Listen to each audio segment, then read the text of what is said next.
Fala pessoal, tudo bem? Eu sou a Cláudia e este é o meu canal, o Casa de Leitura, um canal voltado para os livros, literatura e outros babados literários. E antes de começar a apresentar o babado de hoje, eu tenho uma pergunta para fazer para vocês. Quem é aí que tem medo de escuro, hein? Ou quem é que tinha medo de escuro quando era criança? Nossa, eu morria de medo. Naquele tempo também, né, os adultos costumavam nos assustar para fazer com que a gente se comportasse.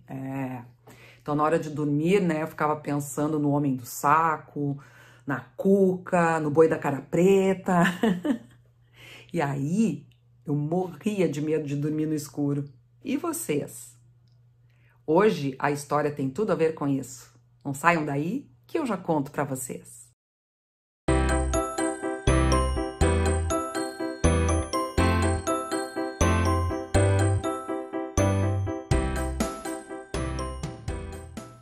E aí, pessoal? Quem é que tem medo de escuro? A nossa história de hoje tem tudo a ver com isso, né? E o título é O Gato e o Escuro, um livro ilustrado por Marilda Castanha e uma publicação da Companhia das Letrinhas.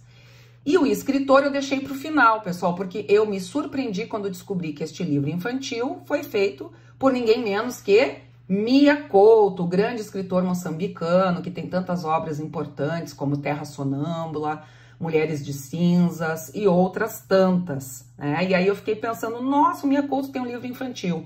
Eu fiquei assim muito surpresa, eu descobri isso num congresso do qual eu participei, que é o COLE, né, Congresso de Leitura, congresso bem importante que acontece na Unicamp.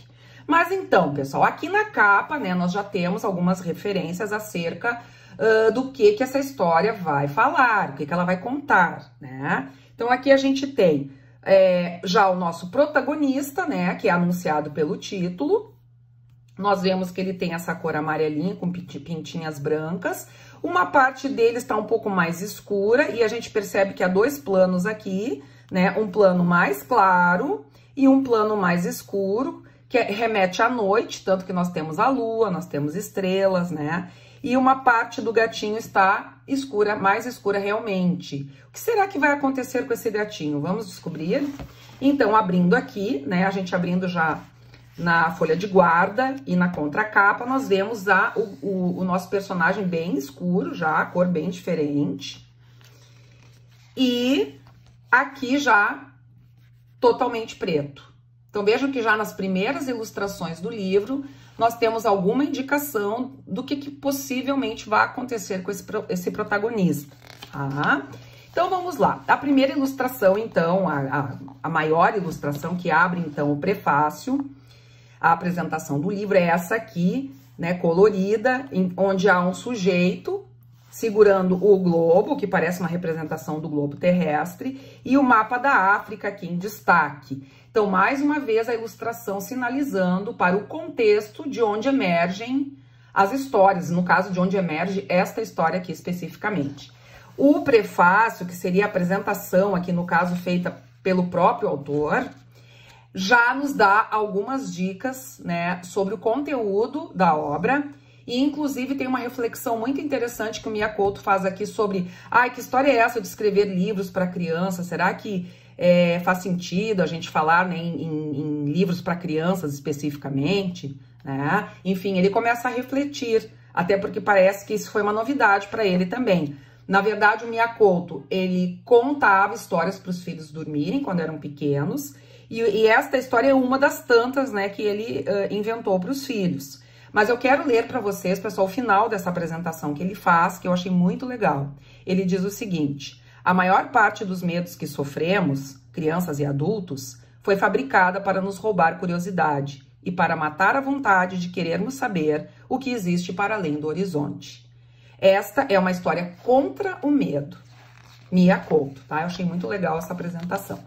Eu sempre digo, pessoal, assim como este canal é voltado para mediação de leitura em família e na escola, que dependendo, né, do que a gente quer extrair, explorar com os nossos alunos, nossos ouvintes, nossos filhos, de repente não é legal ler essa apresentação, porque ela já meio que canta pedra, né? Ela já diz assim, olha, esse livro fala sobre tal coisa. E é interessante que a gente não direcione a interpretação dos nossos ouvintes, que a gente faça uma leitura sem direcionar e veja o que as crianças vão responder, né? O que elas vão dizer sobre a obra, né? Numa roda de conversa, assim, depois, né? Conversando sobre o que eles entenderam, o que eles mais gostaram, o que eles não gostaram, enfim, para só depois apresentar, então, a visão do autor ou da pessoa que apresentou o livro. Isso é uma sugestão que eu sempre dou para a gente não matar a descoberta, né, do conteúdo da obra. Mas então tá, aí o narrador começa. Vejam, meus filhos, o gatinho preto sentado no cimo desta história, pois ele nem sempre foi dessa cor. Conta a mãe dele que antes tinha sido amarelo, as malhas e as pintas, tanto que lhe chamavam o Pintal-Gato, né? E aí aqui ao lado a gente vê então o gatinho, né? Aqui vejam que é o livro, o próprio livro sendo representado, né? O livro que nós estamos lendo neste momento. E vejam que por baixo das páginas sai um rabinho, né? Amarelinho pintado de branco, que remete à ilustração da capa. Então aqui a gente vê de novo aquela transição, né? Do gato, do amarelo para o preto. Então, aqui existe um subtexto aqui, né? A própria ilustração se converte num subtexto que a gente precisa analisar para entender. Então, esse é um livro ilustrado, pessoal, realmente ilustrado, a gente chama assim, porque a ilustração, ela está aqui não apenas colada no texto, sendo uma réplica do texto perfeita, mas ela insinua, ela sugere e, portanto, os leitores precisam fazer mais interpretações. E aqui, né, vejam o colorido, né, mais uma vez esse colorido que remete à África, que remete aos tecidos, então, que são muito comuns, são típicos na África e também, inclusive em Moçambique, né, que é a terra do autor, que são as capulanas, né, aqueles tecidos estampados típicos. Mas vamos lá. O que acontece com o nosso protagonista aqui? Esse gatinho, ele adorava ficar transitando entre o limite, né, entre o claro e o escuro. Ele adorava, né? Mas a mãe sempre dizia assim, olha, tu não pode atravessar para o lado escuro, tá? Fica só do lado claro. Só que vocês sabem como é que são as coisas, né, pessoal? Basta a gente proibir alguém de alguma coisa que a pessoa aí mesmo é que quer fazer, porque aguça mais ainda a curiosidade. E aí o gatinho, ó, ficava olhando pro lado de lá, curioso para saber o que tinha no lado escuro, né? E vocês vejam que há vários olhos aqui, né? E isso aí tem toda uma simbologia que também pode ser explorada num outro momento de mediação. E aí o que aconteceu? O gatinho um dia criou coragem e botou a pata, botou umas patinhas assim pro lado escuro, ó, como vocês podem ver aqui, que é a mesma ilustração da capa. E aí vocês vejam como é interessante, né? A gente primeiro explorar a capa para perguntar para as crianças por que será, né? Como é que está o gatinho? Será que ele está todo igual? Por que será que ficou mais escuro uma pata, né? Então, assim, ó, aqui nós vamos ter, então, a explicação, né, daquilo que a capa sugeria. Ele realmente atravessa a fronteira, vai para o lado escuro e as patinhas dele ficam pretinhas. E aí ele se dá conta e fica apavorado, porque agora a mãe dele ia descobrir. Então ele começou a se esconder, começou a se esconder para a mãe não olhar, né? Esconder as patinhas. Só que no dia seguinte ele resolveu ir lá para o lado escuro de novo e desta vez ele entrou de corpo inteiro. Fechou os olhinhos, ó, porque ele tava com medo, né? Ele sentia medo, mas mesmo assim ele atravessou para o lado escuro completamente. E aí, quando ele se deu conta, ele não estava enxergando mais nada. Ficou tudo pretinho e ele não enxergava mais nem o próprio corpo. Aí ele entrou em desespero, começou a chorar, chorar, chorar. E aí o escuro ouviu a choradeira e resolveu falar com o gato. Por que você está chorando, gatinho? Perguntou o escuro. E o escuro, e o gatinho, quem é que está falando comigo? E o escuro, sou eu, o escuro, né? É uma viagem, pessoal, mas é muito legal.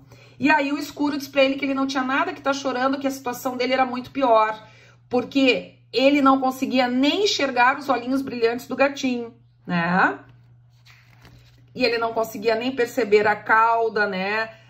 Não tinha forma, não tinha nada, e o gatinho tinha forma, né? Tinha tudo, né? Por que ele tava assim reclamando tanto?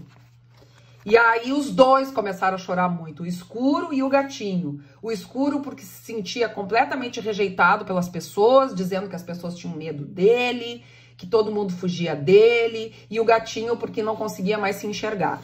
Eis que a mamãe gata ouve aquela choradeira toda e resolve conversar com o escuro. E diz assim, escuro, vamos parar com isso aí.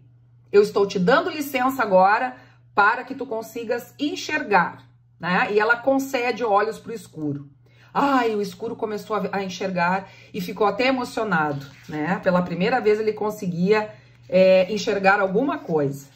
Mas mesmo assim o escuro continuou chorando. E a mamãe gata, mas meu Deus do céu, o que que houve agora? Por que que tu segue chorando? E ele disse, porque ninguém gosta de mim, as pessoas fogem de mim, as crianças não querem brincar comigo, eu não tenho, nem no arco-íris eu apareço de tão rejeitado que eu sou, né? E aí a mamãe gata disse, isso é mentira, você é lindo, você é bonito sim, que bobagem é essa, né? E aí a mamãe gata resolveu explicar pro escuro, olha, dentro de cada um de nós existe um escuro. E nesse escuro só mora quem nós inventamos. E aí o escuro, isso tá ficando muito difícil, eu não tô entendendo. Olha só as ilustrações, pessoal. E aí a mamãe gata disse, não é você, escuro, que mete medo. Somos nós que enchemos o escuro com os nossos medos.